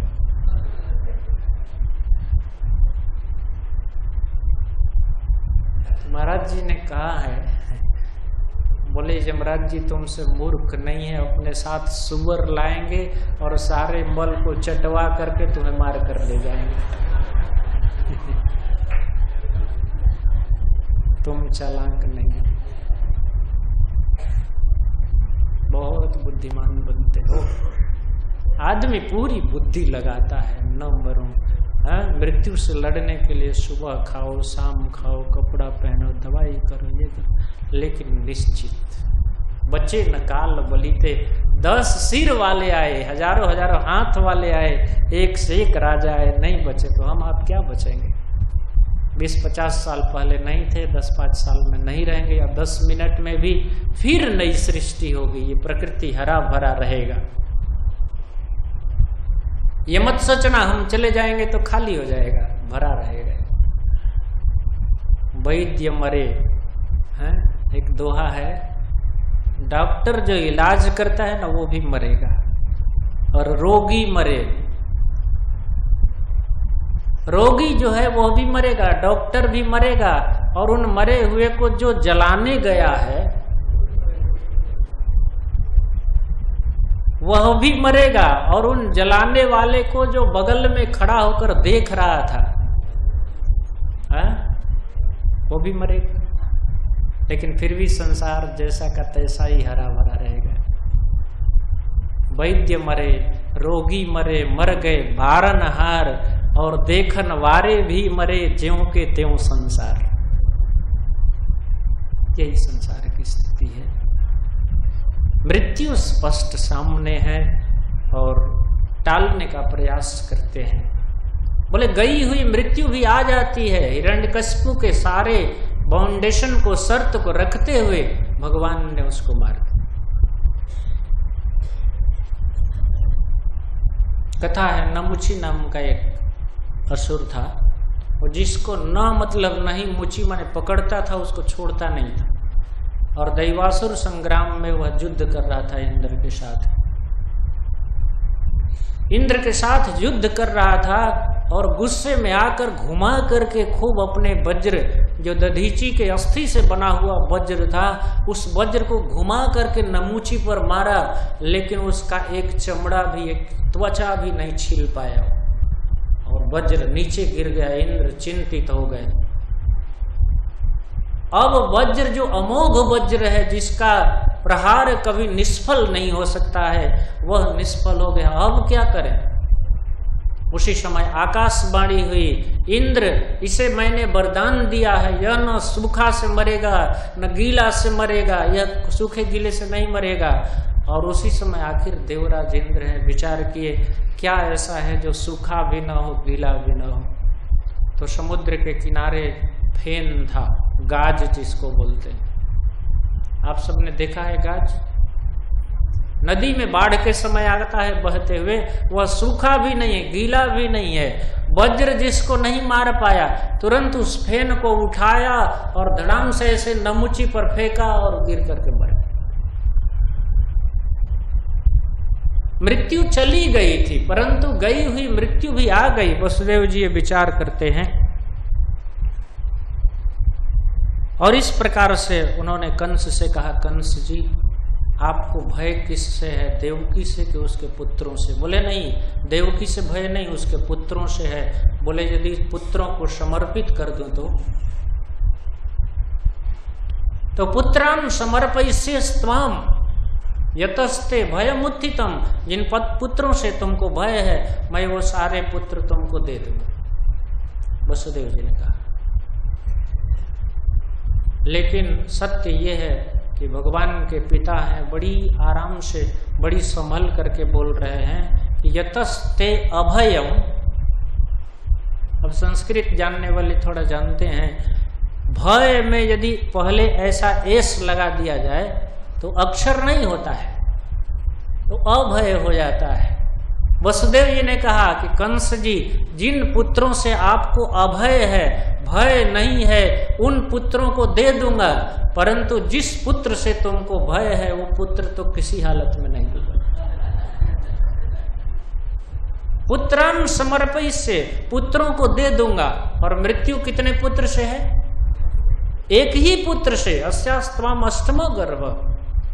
लेकिन कंस ने कह दिया देवकी के पुत्रों से भय है, तो वसुदेव जी कहते हैं पुत्रान समर्पयिष्ये, पुत्रों को दे दूंगा। यतस्ते भयमुत्थितम, जिससे आपको भय, सीधा अर्थ तो यह है कि जिससे भय है उसे दूंगा, परंतु हृदय में ये है और भाव ये है कि जिन पुत्रों से तुम्हें भय नहीं है उन पुत्रों को दूंगा, और जिन पुत्रों से, जिस पुत्र से तुमको भय है उसे तो आधी रात को उठाकर गोकुल पहुंचा दूंगा। उस पुत्र को तो किसी हालत में नहीं दे सकता हूं। एक आचार्य कहते हैं कि भगवान यदि वसुदेव जी ऐसा करते कि उस पुत्र को तुम्हें एक कंस के कसाई के हाथ में दे दूंगा, तो भगवान ऐसे पिता के पुत्र नहीं बनते, भगवान पिता बदल देते। इस तरह से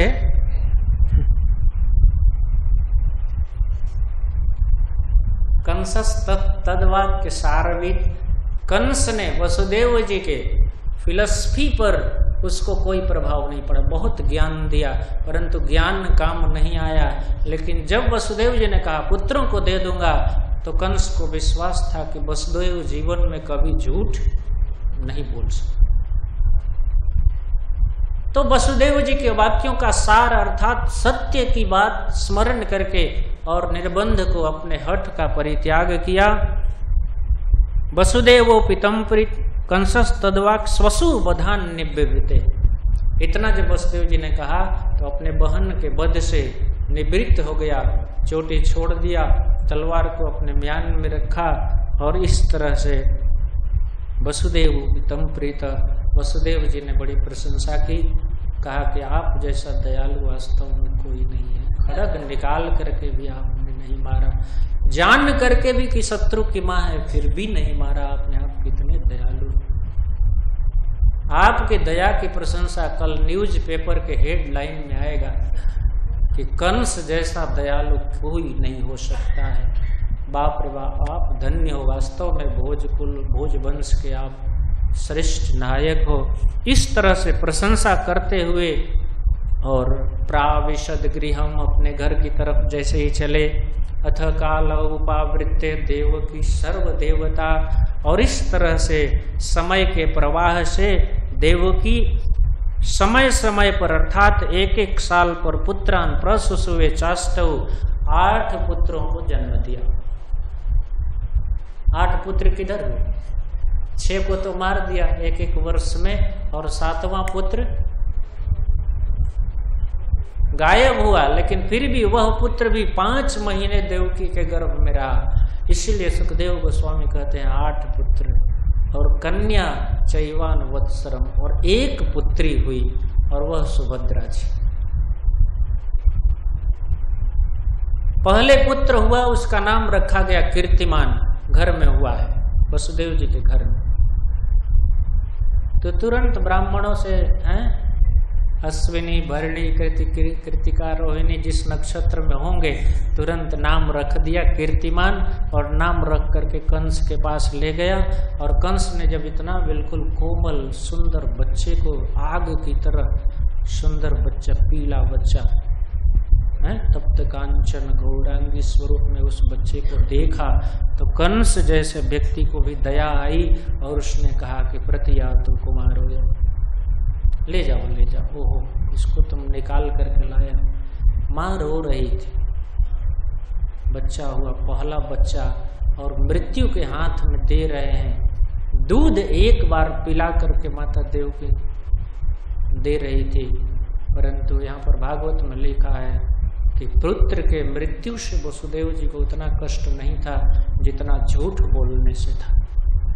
अपने बात को असत्य न हो जाए हमारी बात, इस बात को जितनी चिंता थी उतना पुत्र मृत्यु का चिंता नहीं था।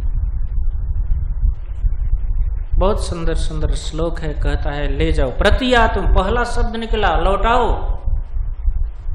न यस्माद अस्ति में भयम, इससे मुझे कोई भय नहीं है। अष्टमाद जवयोर गर्भान मृत्युर में विहत अकिल, 8वें गर्भ से हमारे मृत्यु है, इसलिए ले जाओ।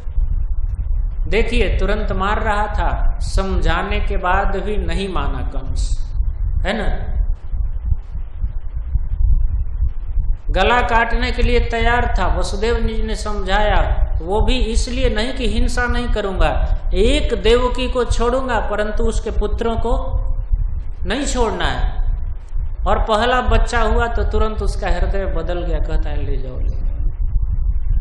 8वें से अर्थात 7 वर्ष के लिए फ्री कर दिया कि अब 7 बच्चा होने दो और आनंद से तुम लोग बच्चा पैदा करो और खिलाओ पिलाओ। और इस तरह से कहकर जैसे ही अभी घर में प्रवेश भी नहीं किए होंगे लेकर पुत्र को, और जैसे ही वसुदेव जी वहां से चले कीर्तिमान को लेकर के, उसी समय धड़ाम से नारद जी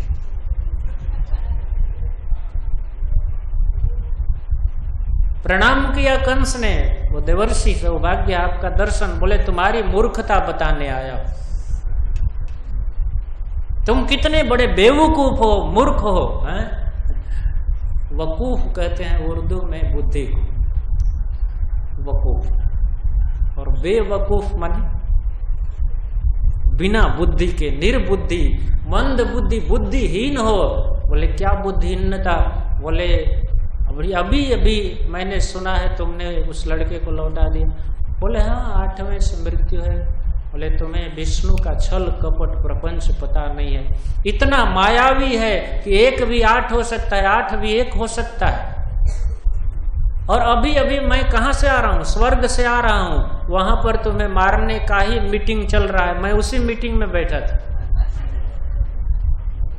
और जितने भी ये जदुवंशी देख रहे हो, सर्वे वही देवता प्राय, ये तुम्हारे मित्र नहीं है, सेवा भले कर रहे हैं लेकिन ये सब के सब देवता हैं। और ये वसुदेव देव की सब जितने भी हैं वो सब तुम्हारे खांटी प्योर बिल्कुल शुद्ध शत्रु हैं। इनको जितना कष्ट देना हो दो, और जल्दी मंगाओ उस बच्चे को।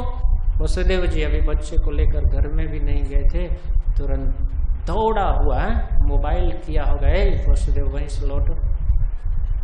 वसुदेव जी जानते थे दुष्टों का हृदय किस तरह से होता है चंचल, और इस तरह से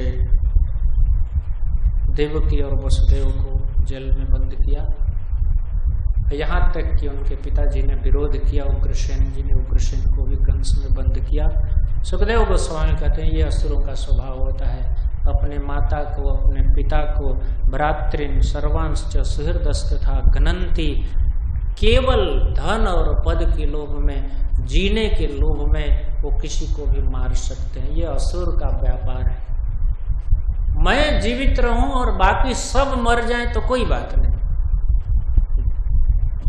लेकिन कंस का विचार है कि सबको मारूंगा बाद में मरूंगा, मैं भी मरूंगा सबको मार कर। नारद जी ने यह भी बता दिया कि तुम पूर्व जन्म में कालने में थे, वहां भी विष्णु ने आकर तुम्हारा वध किया था और इस बार भी आ रहा है, और देवकी और वसुदेव के गर्भ से ही आएगा। इसलिए तब कंस ने कहा कि तब सरकार अब देवकी को अब तो मार ही देते हैं। आपने कहा तो झूठ हो नहीं सकता है ना रद्द, आपकी बात कभी रद्द नहीं हो सकती। आप कहते हैं जन्म लेगा वसुदेव देवकी से, तो क्यों नहीं धड़ाम से उनको गला उतार दिया जाए, शत्रु का संकट खत्म, न रहेगी बांस न बजेगी।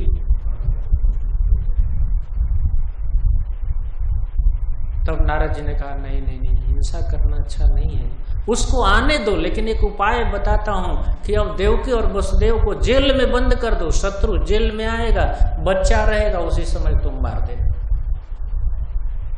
और इस तरह से उग्रसेनम च पितरम यदुभोजा विधान स्वयं निगृह्य बुभुजे शूरसेना महाबल, देवकी और वसुदेव को जेल में बंद कर दिया और इस तरह से राजा बनकर उग्रसेन को बंद कर दिया।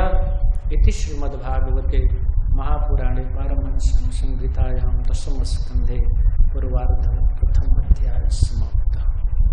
बंधु मैं यहीं पर आप सबका धन्यवाद करता हूँ, आपने बड़ी प्रेम से लगन से श्रवण किया है। भगवान अपने चरणों में हमें भी प्रीति दे, आपका आशीर्वाद मिले और आपको भी दे। जन्माष्टमी के पर्व पर आपकी शुभकामना, आपसे आशीर्वाद दिया जाए। हरे कृष्णा कृष्णा कृष्णा हरे हरे, हरे राम अगला अध्याय बहुत कष्ट देना चालू किया है। जब नारद जी चले गए तो और देवकी वसुदेव को जेल में बंद किया है, और इस तरह से दूसरे अध्याय की कथा प्रातः काल आप सुन रहे हैं। देवता गर्भ में भगवान आ गए, 6 के बाद 7वां उड़ गए बलराम जी, और 8वें गर्भ में भगवान आए हैं। देवता प्रार्थना कर रहे हैं।